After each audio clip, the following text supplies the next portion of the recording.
দর্শক, আজকে আমি আপনাদের সাথে অত্যন্ত মজাদার চিকেন মালাইকারি রেসিপি শেয়ার করব। আশা করি আপনাদের ভালো লাগবে। ভালো লাগলে আমার চ্যানেলটি সাবস্ক্রাইব করে আমার পাশে থাকবেন।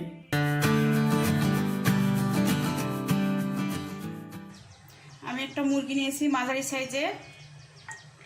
এখন আমি দিয়ে দিব 2 চামচ টক দই, আদা বাটা নিয়েছি 1 চামচ, রসুন বাটা নিয়েছি 1 চামচ, দিয়ে দিলাম। হলুদের গুঁড়া নিয়েছি 1 চামচ, জিরার গুঁড়া নিয়েছি 1 চামচ, ধনার গুঁড়া নিয়েছি আমি 1 চামচ, লবণটা আমি নিয়েছি 1 চামচের থেকে কম, বেশি লাগলে আমি আবার পরে দিয়ে দিব। লবণটা আপনারা আপনাদের স্বাদ মতো দিবেন। 1 চা চামচ দিয়ে দিলাম আমি মরিচের গুঁড়া। মরিচের গুঁড়াটা আপনারা আপনাদের স্বাদ মতো দিবেন। এখন আমি এটা ম্যারিনেট করে রেখে দিব আধা ঘন্টার জন্য। টাইম বেশি হলে বেশি ভালো হয়, আমার হাতে সময় কম, আমি আধা ঘন্টা রেখে দিব। ঢাকনা দিয়ে ঢেকে রেখে দিলাম। দর্শক, 30 মিনিট পর চলে এবার রান্না করি। এবার আমি চুলা অন করলাম মিডিয়াম হিটে। প্রথমে প্যানে তেল দিয়ে দিব, যে আমি 1 বাটি ভরা তেল নিয়ে অল্প দিয়েছি, পুরোটা ভরা না। আমি 2টা তেজপাতা ফোড়ন দিয়ে দিলাম। গরম মশলা 2টা সাদা এলাচ, আর হচ্ছে 1টা লং, 2টা গোলমরিচ, 2 দারচিনি টুকরা দিয়ে দিলাম। দিয়ে মশলাটা আমি একটু ভেজে দেবো। 1/2 বাটি পেঁয়াজ কুচি আমি দিয়ে দিচ্ছি। পেঁয়াজটা আমি ভেজে নিচ্ছি। এবার পেঁয়াজটা বাদামি হয়ে আসছে। এবার দিয়ে দিব আমি 1/2 কাপ পেঁয়াজ বাটা। দিয়ে আমি এখন এটাকে ভুনাবো। পেঁয়াজের পানিটা যতক্ষণে না শুকায় যায়। আমার পেঁয়াজটা ভাজা হয়ে গেছে।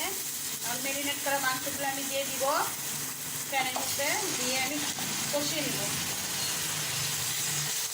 এখন আমি কষিয়ে নেব। আমার কষানো হয়ে গেছে। এখন আমি দিয়ে দিব কাঠবাদাম। আমি 5টা কাঠবাদাম কাটে রাখছি, সেটা দিয়ে দিলাম। দিয়ে একটু কষাই নেব।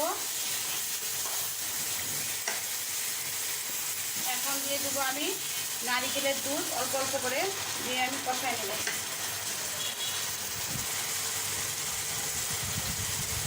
লবণটা আরও আমি 1/2 চামচ দিলাম। আপনারা যেমন লবণ খাবেন তেমন দিবেন। এইভাবে কষাই নিচ্ছি। এরপরে আমি দিয়ে দিব নারিকেলের দুধ। আমি এইভাবে কষিয়ে নিচ্ছি নারিকেলের দুধটা দেওয়ার পরে। এখন আমি দিয়ে দিব গাভীর দুধ 1 কাপ।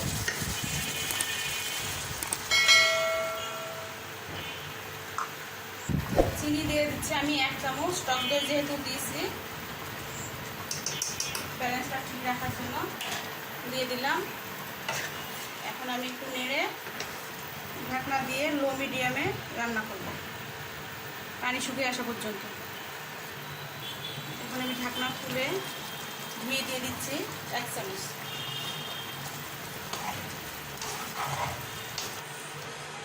এই তো আমার চিকেন মালাইকারি রেডি। এখন আমি চুলা বন্ধ করে কিছুক্ষণের জন্য দমে রেখে দিব। এই তো আমি পরিবেশন করে দেখাচ্ছি, আমার রান্না শেষ। আর এইটা পোলাওয়ের সঙ্গে, সাদা ভাত, রুটি, পরোটার সঙ্গে খেতে অনেক মজা। আপনারাও একবার হলে বানাবেন, বানাই দেখবেন। আর আমার রেসিপিটা যদি আপনাদের ভালো লাগে অবশ্যই আমাকে একটা লাইক দিবেন, কমেন্ট করবেন, আর আমার চ্যানেলটা সাবস্ক্রাইব করে আমার পাশে থাকবেন। আসসালামু আলাইকুম।